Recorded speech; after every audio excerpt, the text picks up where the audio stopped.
Eu quero aproveitar que você puxou esse fio, Zé, porque esse é um tema que a gente colocaria para debate. Eu já vou aproveitar e trazê-lo para continuar conversando com o Segré e com o Gani, porque mesmo diante de toda essa situação, tem um levantamento que foi feito pelo Instituto Paraná Pesquisas e que mostra que se a eleição presidencial fosse hoje, Jair Bolsonaro, que inclusive está inelegível, teria 37,6% dos votos contra 33,6% do presidente Lula. Então, se a gente levar em conta a margem de erro, eles ficariam tecnicamente empatados, mas neste caso, Bolsonaro ainda aparece à frente. No levantamento espontâneo, Lula aparece com 19,1% e Bolsonaro com 15,7%.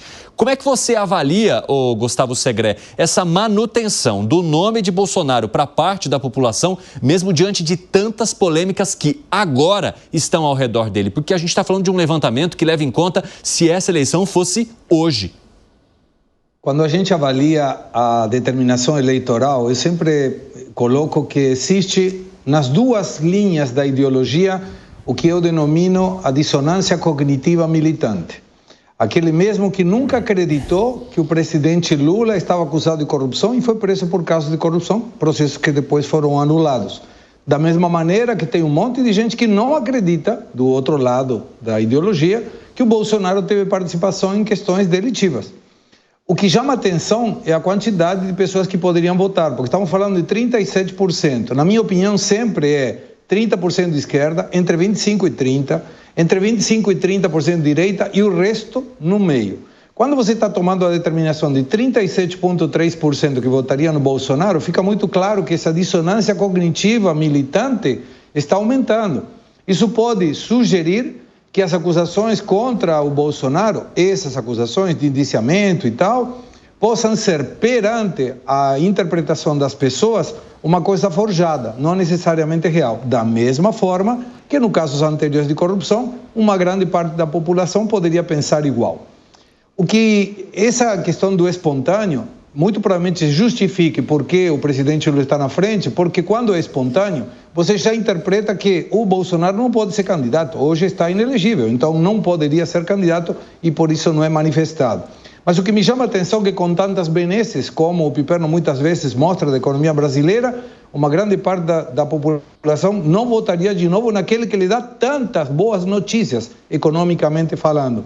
Isso mostra que a ideologia continua sendo um fator determinante, que as pessoas são muito mais prioridade que a sua interpretação do partido. Estou me referindo a Lula pelo fato de ser Lula, Bolsonaro pelo fato de ser Bolsonaro, porque com certeza não inclui PL e PT, são as figuras. E isso vai ser muito interessante para continuar avaliando. Fala, Gani. Evandro, são dois pontos aí. O primeiro, para esses 37%, na percepção deles, enxergam o Bolsonaro como um injustiçado, perseguido politicamente, ou mesmo que tenha cogitado uma intervenção militar, ou a utilização do estado de sítio, não levou adiante. Então, está preservado aí os 37% que enxergam assim Bolsonaro. Agora, o que chama a atenção é por que o Lula não rompe essa barreira. E, embora, tudo bem, tecnicamente empatado, mas se a gente desconsiderar esse critério, ele está abaixo do Bolsonaro, com a taxa de desemprego em 6,4%, a economia crescendo a 3%, como ele vem falando. E aí é justamente porque tem outras variáveis. Primeiro, uma crise de segurança pública no país, uma percepção de que a criminalidade aumentou muito, isso afeta a vida do cidadão na ponta mesmo, ali no dia a dia, e a outra, a inflação. Quer dizer, o meu dinheiro, mesmo eu estando empregado, eu não consigo comprar a mesma quantidade. E a inflação é extremamente perversa do ponto de vista político. Por quê? Porque ela atinge tanto o desempregado quanto o empregado, e ela te lembra toda hora. Toda vez que você vai fazer uma compra, você lembra da inflação. Estou mais pobre, estou mais pobre. O desemprego é perverso, mas é perverso para aqueles que estão desempregados. Aquele que está empregado não sente esse ônus político. A inflação atinge todo mundo, ela é mais democrática, entre aspas. 5h54, o pessoal da rádio vai para um rápido intervalo, o último aqui do 3 em 1, e já vocês estão de volta para o nosso debate final. Aliás, vamos continuar falando desse assunto para vocês não voltarem perdidos. Até já! Nas outras plataformas seguimos. Ô Piperno, o que você acha que o eleitorado levou em consideração para manter essa avaliação de Bolsonaro em relação a Lula, mesmo com todo o inquérito da Polícia Federal vindo à tona agora? É um resultado importante, embora divergente de outros institutos. Geralmente, todos os outros levantamentos, o presidente Lula aparece numericamente à frente. Mas, independentemente disso, é óbvio que o presidente Bolsonaro ele tem aceitação grande por parte de um grande público, de um enorme público. Isso é indiscutível. A questão é saber entender quais são os valores que esse público tem, até porque esse público está vendo aí tudo aí o que aconteceu. Quer dizer, então, se falava, todos eles, de forma bastante desabrida, inclusive, da possibilidade de avaliar estado de sítio, algum tipo de ruptura, tudo isso que a gente noticiou, o que esse público não leva em conta. Agora, o Instituto Paraná também, no final de semana, divulgou uma pesquisa com outro dado interessantíssimo, sobre aprovação e desaprovação no estado de São Paulo. Elas apontam aí que 68% dos paulistas aprovam o governo Tarcísio e 54% aprovam o presidente Lula. Que é um dado interessante, um pouco em contradição com essa pesquisa, porque, vejam, aqui no estado de São Paulo, o presidente Lula, na eleição para presidente, ele obteve apenas 45% dos votos. Agora, segundo esse mesmo levantamento, ele teria 54% de aprovação. Fala, Zé. É um movimento assim, interessante, né, vamos dizer, da solidez do apoio do ex-presidente Jair Bolsonaro, e isso não mudou muito, né? Pelo contrário, tem se fortalecido.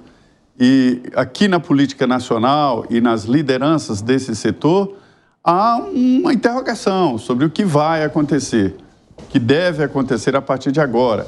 E outros candidatos e tal disputam esse espaço e já pensaram na possibilidade de simplesmente descartar o ex-presidente. Mas a realidade se impõe e volta àquela famosa, a economia estúpida, ou seja, a economia que rege exatamente ali as histórias da política. Isso não tenho dúvida disso. Mas, por outro lado, esta solidez do apoio ao ex-presidente Jair Bolsonaro impressiona. Agora, o Gustavo Segré, há também, no mesmo levantamento, a concorrência do presidente com outras figuras, como Michele Bolsonaro, e aí os resultados ficariam próximos, e também o governador de São Paulo, Tarcísio de Freitas, em que o resultado ficaria um pouco mais elástico para Lula, neste caso, em relação a Michele Bolsonaro também, mas que mostra que a atual gestão, ela poderia, também com essas outras figuras, sofrer certo risco de não levar uma reeleição. Mas olha só que curioso. Para quem interessa que o Bolsonaro seja candidato? Ao PT, porque aí volta a polarização. O Centrão não quer a Bolsonaro como candidato, porque há a possibilidade de que apareça um Caiado, eventualmente até mesmo da direita, um Sema, um Ratinho Júnior, um Leite de Rio Grande do Sul e outros tantos. Não coloco o Tarcísio, porque Tarcísio vai em função, com certeza, do que o Bolsonaro possa determinar. Então, é uma situação em que as pessoas continuam escolhendo Bolsonaro porque tem expectativa e esperança que Bolsonaro possa ser elegível em 2026. E o PT vai manter essa linha também, porque não estando Bolsonaro pode até complicar a eleição da polarização. Não tem uma polarização, pode aparecer qualquer um no meio e o Lula perder, inclusive, com esse qualquer um. Arremate, Gani. Eu vejo que a eleição aqui, ela vai lembrar muito a eleição nos Estados Unidos. Lá foi pautado por dois grandes temas, inflação dentro da economia e imigração. Aqui vai ser substituído por segurança pública em vez de imigração e também vai ser a inflação. E aí a pergunta é, sua vida está melhor há 4 anos antes ou agora? Lembra muito o fenômeno da eleição americana, por isso que o Lula não decola. Precisamos encerrar essa edição. O que foi, Piperno? O que você quer falar? Diga!